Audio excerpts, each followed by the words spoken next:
Bapak dan Ibu yang saya hormati, pernahkah suatu malam Anda duduk di kursi ruang tamu, rumah sudah sepi, anak-anak sibuk dengan hidup mereka, lalu hati terasa kosong, tapi tak tahu harus bilang apa dan kepada siapa? Bukan karena lapar, bukan karena sakit, tapi karena Anda rindu. Rindu pada pelukan, rindu pada genggaman tangan yang dulu selalu ada setiap malam, rindu pada rasa hangat yang tak bisa digantikan obat, uang, atau televisi. Saya bukan motivator, saya juga bukan ustaz. Saya adalah seorang dokter lansia bernama Dr. Rahmat Widodo. Usia saya sudah lebih dari 60 tahun, dan saya sudah mendampingi ribuan pasien lansia dari berbagai kota di Indonesia, dari Medan, Solo, sampai Makassar, selama lebih dari 30 tahun. Saya tahu rasanya tubuh melemah, tapi hati justru ingin lebih banyak diperhatikan. Saya tahu rasanya ketika pasangan tidur di samping, tapi terasa jauh seperti tak pernah benar-benar hadir. Saya tidak sedang membicarakan nafsu, saya sedang bicara tentang kebutuhan dasar manusia, merasa dicintai, dihargai, dan tetap berharga, bahkan ketika rambut sudah memutih dan langkah mulai pelan. Banyak dari pasien saya berkata, "Pak dokter, saya rindu disentuh, tapi saya malu. Apa saya tidak aneh kalau masih merasa seperti ini di usia 70 tahun? Atau, kami sudah tinggal serumah, tapi rasanya seperti dua orang asing." Saya ingin menjawab dengan tenang, tidak, itu bukan hal aneh. Justru itu tanda bahwa hati Bapak Ibu masih hidup, bahwa kasih sayang tidak mengenal usia. Masalahnya, banyak dari kita yang menahan perasaan itu dalam diam, mengira bahwa keintiman hanya urusan orang muda. Padahal faktanya sangat berbeda. Bukan hanya hati yang terluka saat kita kehilangan keintiman, tapi juga tubuh, karena tubuh dan jiwa itu saling terhubung. Tanpa sentuhan yang hangat, tidur jadi tak nyenyak. Tekanan darah naik turun, nafsu makan hilang, bahkan semangat hidup pun bisa ikut padam perlahan. Pertanyaannya, mengapa justru saat kita paling membutuhkan kedekatan itu, kita malah menjauh? Hari ini, saya ingin mengajak Bapak dan Ibu membuka ruang dalam hati. Kita akan bicara jujur, bukan soal hal yang tabu, melainkan tentang sesuatu yang sangat manusiawi, seksualitas di usia tua. Topik yang sering diabaikan, padahal diam-diam menyimpan peran besar dalam menjaga kesehatan, kebahagiaan, dan keharmonisan hidup Bapak Ibu. Apakah Bapak dan Ibu bersedia mendengarkan? Dengan hati yang terbuka, mari kita mulai pelan-pelan dengan penuh kasih. Bapak dan Ibu yang saya hormati, banyak orang mengira bahwa ketika rambut sudah memutih, maka keintiman harus berhenti. Bahwa cinta fisik dan rasa rindu hanya milik anak muda, dan bahwa membicarakan soal seksual di usia tua adalah sesuatu yang tabu, bahkan memalukan. Padahal, justru sebaliknya, seksualitas bukan semata soal hubungan fisik. Seksualitas adalah ekspresi cinta. Ia bisa hadir dalam bentuk pelukan sebelum tidur, genggaman tangan saat duduk di teras, atau ciuman ringan di kening sebelum berdoa. Keintiman ini adalah cara tubuh dan jiwa saling menyapa, saling menguatkan, dan saling menjaga agar tetap hidup dengan bahagia. Saya ingin menyampaikan sesuatu yang sangat penting. Organ seksual boleh menua, tapi kasih sayang, kalau dirawat, tak pernah pudar. Menurut Organisasi Kesehatan Dunia, WHO, hak atas kehidupan seksual yang sehat adalah bagian dari kesehatan menyeluruh, dan itu berlaku seumur hidup. Artinya, Bapak dan Ibu, meskipun telah berusia 60, 70, atau 80 tahun, tetap punya hak untuk merasa dekat, disayang, dan diberi ruang untuk mengekspresikan kasih dengan cara yang sehat dan bermartabat. Satu studi dari University of Chicago bahkan menunjukkan bahwa lansia yang tetap aktif secara seksual, baik secara fisik maupun emosional, memiliki tingkat kepuasan hidup lebih tinggi dan lebih sedikit mengalami gejala depresi. Contohnya nyata. Seorang pasien saya, Ibu Astuti, 68 tahun, dari Yogyakarta. Ia datang ke saya bukan karena sakit jantung, bukan juga karena gula darah. Ia datang dengan mata sembab dan berkata, "Pak dokter, saya merasa seperti tidak terlihat. Sejak anak-anak menikah dan suami saya lebih sering tidur duluan, saya tidak punya siapa-siapa lagi yang mendengarkan." Setelah beberapa kali sesi konsultasi, saya menyarankan satu hal sederhana. Ajak suaminya makan malam berdua seminggu sekali, tanpa TV, tanpa handphone. 3 bulan kemudian, ia kembali, dengan wajah cerah dan suara lebih mantap. "Kami mulai bergandengan tangan lagi, Pak. Saya tidak merasa sendirian seperti dulu." Seksualitas tidak harus berarti hubungan badan. Dalam banyak kasus di usia lanjut, yang paling penting adalah sentuhan emosional. Karena di balik kulit yang mengeriput, tetap ada hati yang ingin dicintai dan tubuh yang ingin dihargai. Jadi saya ingin bertanya kepada Bapak dan Ibu, dengan penuh hormat, apakah Anda masih ingin merasa dicintai? Masih ingin merasa dihargai? Bukan hanya sebagai orang tua, tapi sebagai manusia yang utuh? Kalau jawabannya iya, maka mari kita lanjutkan perjalanan ini bersama-sama. Karena menjaga keintiman di usia senja, bukan hanya menjaga pernikahan, tapi juga menjaga kesehatan jiwa dan tubuh kita sendiri.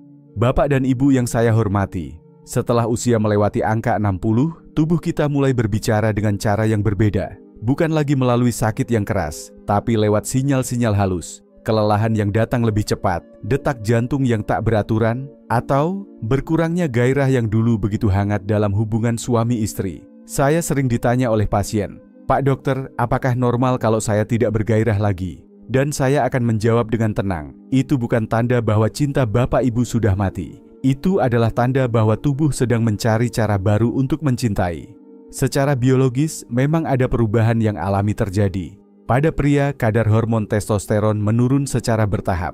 Akibatnya, dorongan seksual melemah, dan kemampuan untuk ereksi bisa menurun. Tapi itu bukan berarti tak bisa dekat lagi. Hanya perlu pendekatan yang lebih sabar dan penuh pengertian. Pada wanita, penurunan hormon estrogen menyebabkan vagina menjadi lebih kering dan kurang elastis. Hubungan intim bisa menjadi tidak nyaman, bahkan menyakitkan bila tidak ditangani dengan tepat. Tapi dengan komunikasi yang baik dan penggunaan pelumas yang aman, banyak pasangan justru menemukan bentuk keintiman yang lebih lembut dan bermakna. Sirkulasi darah yang melemah, otot yang menegang, dan sendi yang tidak lagi sekuat dulu, semuanya turut mempengaruhi.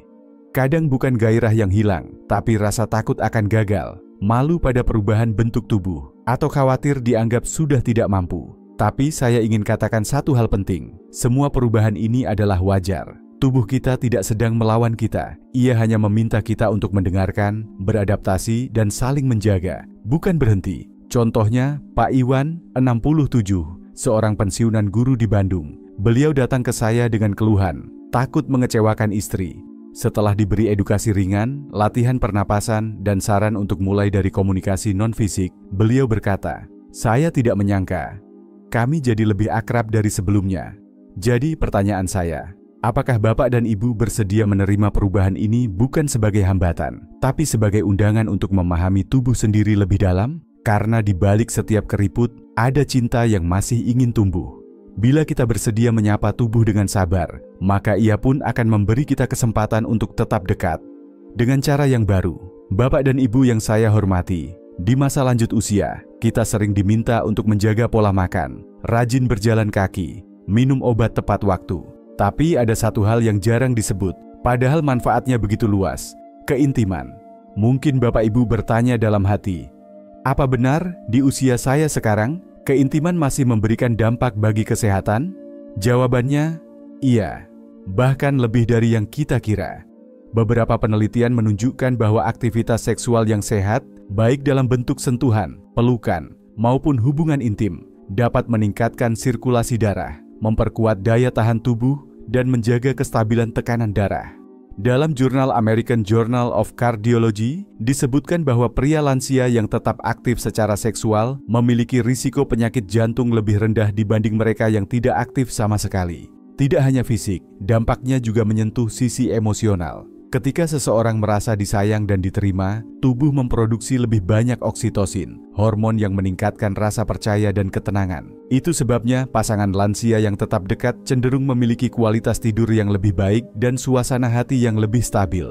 Saya masih ingat seorang pasien saya, Bu Komariah, 71 tahun dari Bekasi. Beliau datang bukan karena sakit, tapi karena merasa kosong. Setelah suaminya stroke ringan, mereka berhenti berbicara tentang hal-hal pribadi. Saya menyarankan beliau mencoba hal kecil, duduk berdampingan sambil menyisir rambut suaminya setiap sore.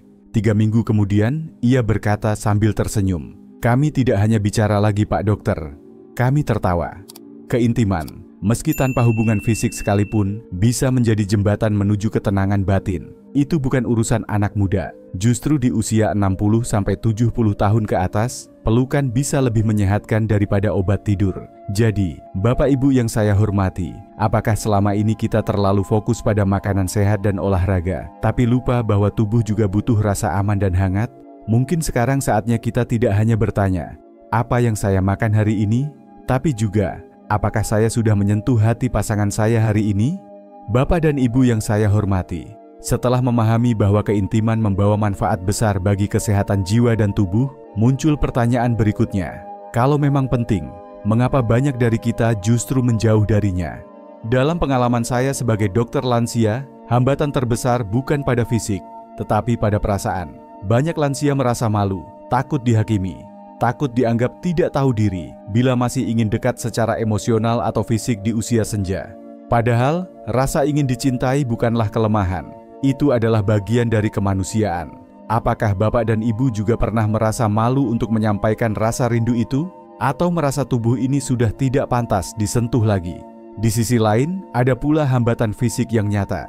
Penyakit kronis seperti diabetes, hipertensi, stroke, atau radang sendi bisa membuat tubuh lelah dan kurang nyaman. Efek samping obat, terutama obat tekanan darah atau antidepresan, juga bisa menurunkan gairah atau menyebabkan disfungsi ereksi. Namun, semua ini bukan berarti keintiman harus berhenti. Solusi ada, bila kita mau membicarakannya. Dan justru saat komunikasi dibuka, hubungan akan terasa ringan kembali. Tidak harus selalu dimulai dari ranjang. Bisa dimulai dari ruang makan, dari genggaman tangan saat berjalan, atau bahkan dari tatapan mata penuh kasih. Contohnya Pak Mahfud, 72, pensiunan sopir dari Semarang. Setelah mengalami diabetes selama 10 tahun, beliau merasa tubuhnya tidak seperkasa dulu. Ia mulai menjauh dari istrinya, bahkan tak lagi tidur di ranjang yang sama. Istrinya merasa kehilangan, tapi tidak tahu harus bicara dari mana. Saat mereka akhirnya datang bersama ke ruang praktik saya hanya menyarankan satu hal. Mulai dari duduk bersama setiap malam selama 15 menit tanpa membicarakan penyakit atau anak. Hanya bicara soal hari itu. 2 bulan kemudian Pak Mahfud berkata, "Kami memang belum kembali seperti dulu, tapi sekarang istri saya tersenyum lagi setiap pagi." Dari sisi medis, ada banyak pendekatan yang aman untuk membantu lansia. Pelumas berbahan alami untuk mengurangi nyeri pada wanita, terapi hormon yang dipantau ketat, hingga latihan senam panggul yang bisa meningkatkan kontrol dan kenyamanan saat keintiman. Dan yang paling penting, berhenti menilai diri sendiri. Kita tidak sedang bersaing dengan masa muda. Kita sedang belajar cara mencintai di fase hidup yang berbeda. Jadi, Bapak dan Ibu, apakah hambatan itu benar-benar datang dari tubuh? Ataukah dari keyakinan bahwa usia tua harus menahan diri? Jika jawabannya yang kedua, maka saatnya kita pelan-pelan mengganti keyakinan itu. Karena kehangatan hati, seperti cahaya, bisa tetap menyala, meski malam sudah larut. Bapak dan Ibu yang saya hormati, ketika keintiman mulai terasa jauh, bukan berarti semuanya harus dimulai dari awal. Terkadang, cukup dengan keberanian kecil untuk mengulurkan tangan, menyapa pasangan dengan hangat, dan memberi ruang bagi rasa yang mungkin sudah lama terpendam. Saya sering katakan pada pasien saya, keintiman di usia tua bukan soal kehebatan, melainkan soal kehadiran. Dan untuk membangunnya kembali, kita tidak butuh obat mahal, tidak perlu gerakan ekstrem, cukup hati yang terbuka dan langkah yang tulus. Langkah pertama yang paling penting adalah komunikasi. Banyak pasangan lansia berhenti bicara soal kebutuhan batin mereka karena merasa tak enak, tidak penting lagi, atau bahkan takut menyakiti hati pasangan. Tapi justru di usia inilah, percakapan ringan bisa menyembuhkan luka dalam yang tak terlihat. Bapak dan Ibu bisa mulai dengan kalimat sederhana seperti, "Aku kangen masa-masa kita dulu suka duduk berdua sambil minum teh." Atau, "Aku merasa tenang kalau bisa peluk kamu sebelum tidur." Kata-kata ini tak perlu panjang, yang penting keluar dari hati. Langkah kedua adalah menciptakan waktu khusus berdua. Tidak perlu keluar kota. Cukup 15-30 menit sehari tanpa televisi, tanpa ponsel, tanpa anak cucu. Hanya Bapak dan Ibu dalam keheningan yang saling menguatkan.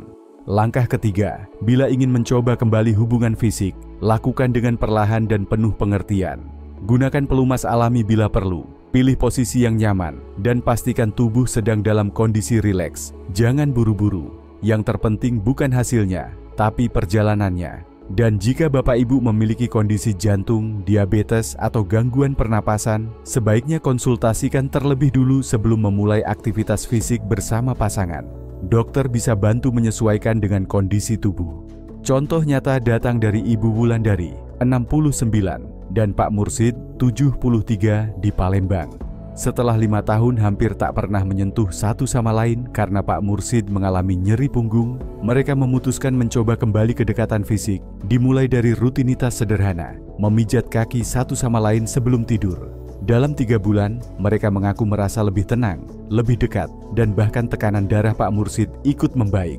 Bila Bapak dan Ibu mengalami kesulitan medis, jangan ragu berkonsultasi. Banyak solusi yang aman dan efektif untuk lansia. Tidak ada yang memalukan dalam memperjuangkan kedekatan. Karena sesungguhnya, setiap sentuhan yang kita berikan di usia senja bukan hanya menjaga cinta tetap hidup, tapi juga menjaga tubuh tetap kuat dan hati tetap hangat. Bapak dan Ibu yang saya hormati, kita sudah berbincang panjang hari ini tentang keintiman yang sering disimpan dalam diam, tentang tubuh yang berubah, dan tentang hati yang tetap ingin dicintai meski usia terus bertambah. Saya tahu, tidak semua orang mudah membicarakan hal ini. Kita dibesarkan dalam budaya yang menahan ungkapan sayang, apalagi saat uban sudah memenuhi kepala. Tapi justru karena itulah, kita perlu bicara. Karena cinta yang tidak diungkap, lama-lama bisa terasa asing. Sesungguhnya keintiman bukan soal usia. Ia adalah cara kita menjaga ruang paling hangat di dalam rumah tangga. Pelukan, sentuhan, atau sekadar duduk bersama dalam diam. Itu semua punya kekuatan menyembuhkan yang sering kita remehkan. Saya ingin Bapak Ibu tahu, Anda tidak sendiri. Di berbagai tempat, saya bertemu dengan lansia yang mengira mereka sudah selesai. Tapi ketika mereka mulai membuka hati, mulai menyapa pasangan dengan sentuhan lembut atau kalimat penuh kasih, yang kembali bukan hanya kehangatan, tapi juga semangat hidup. Seperti pasangan Pak Surya, 82, dan Ibu Lastri, 80, di Blitar. Tiap malam sebelum tidur, mereka masih memijat tangan satu sama lain. Kalau tidak bicara pun, kami tetap mengerti. Kata Pak Surya, itu bukan lagi soal gairah, itu adalah bahasa cinta yang tak lekang oleh waktu. Jadi, Bapak Ibu yang saya hormati, kalau hari ini Anda merasa jauh, cobalah mendekat lagi. Tidak perlu kata-kata besar. Mulailah dari hal kecil yang tulus, mungkin hanya pelukan, atau sekadar berkata, "Terima kasih karena masih menemaniku sampai hari ini." Dan jika Anda merasa video ini menyentuh hati, mohon, jangan simpan sendiri. Bagikan kepada sahabat sebaya, kepada saudara, kepada pasangan yang mungkin diam-diam sedang merasa hampa. Karena bisa jadi, satu video ini adalah awal dari pelukan yang lama tertunda. Silakan tinggalkan komentar jika Bapak dan Ibu punya pengalaman serupa.